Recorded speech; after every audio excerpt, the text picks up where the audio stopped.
Сая хурлын дарга бол бас хариуцлагагүй мэдээлэл хэллээ. Энийг хурлын гишүүд асуудлаа ойлгохгүй байна, сайн мэдэхгүй байна гэж.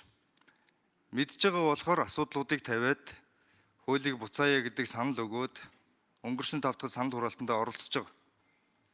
Үнэхээр харин мэдэхгүй байгаа биш мэдүүлэхгүй байх сонирхол танаа намын бүлэг дотор байгаа юм байна гэдгийг бид нар бүр ил тод харж авч байна.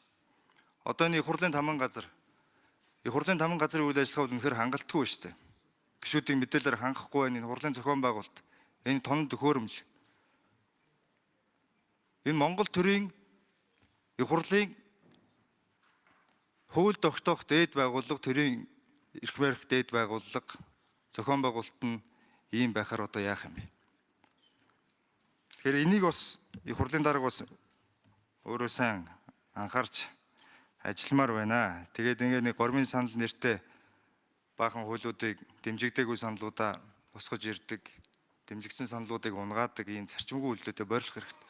Бид нар анхудаа сонгогдож байгаа ч гэсэн анхудаа их хурлыг харж байгаа юм биш шүү дээ. 2007-8 оноос хойш энэ дээр суугаад парламентын сурвалжлагч гээл их хурлын үйл ажиллагааг хараа суудаг ус арайч бас ийм байгаагүй.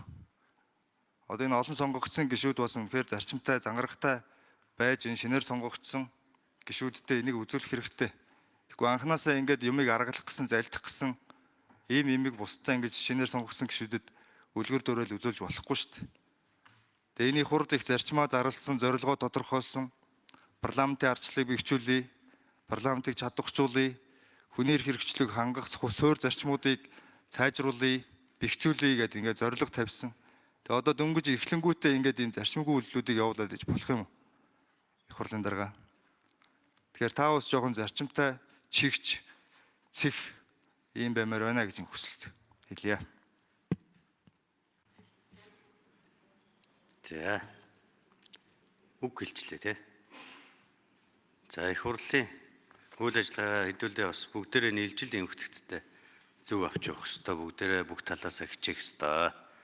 Оролцоогоо нэгдүгээрт яг өөрсөндөөс хамаарах асуудал дээрээ 100% хариуцлагатай болчих хэрэгтэй. Төхөөрөмж гацж байгаа бол бүгд л адилхан гацах учиртай байдаг.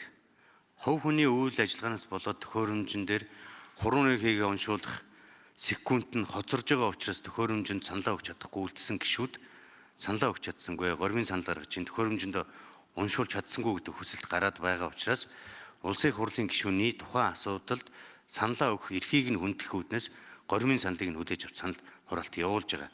Түүнээс аливаа асуудлыг нуун далдлах, авч гаргасан зорилгоор одоо энэ асуудлыг тэгж гормын санал гаргаад байгаа зүйл биш.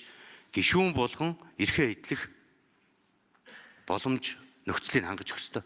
Хэрвээ гормын санал гаргасан гишүүний гормын саналыг хураалгахгүй бол энэ өөрөө бас хуулийн зөрчил үүсдэг учраас энэ дээр хурлын даргын хувьд бол хурал даргалагчийн хувьд бол зайлшгүй санал хураалт явуулах нөхцөл үүсдэг гэдгийг бас анхаараарай. За мэдээж тамгын газраас хамаарсан юм уу бусад асуудал байгаа бол тамгын газар анхаарлаа хандуулад гишүүдийн ажиллах нөхцөлийг бүрдүүлэх чиглэлээр анхаарч ажиллана гэж хэлье.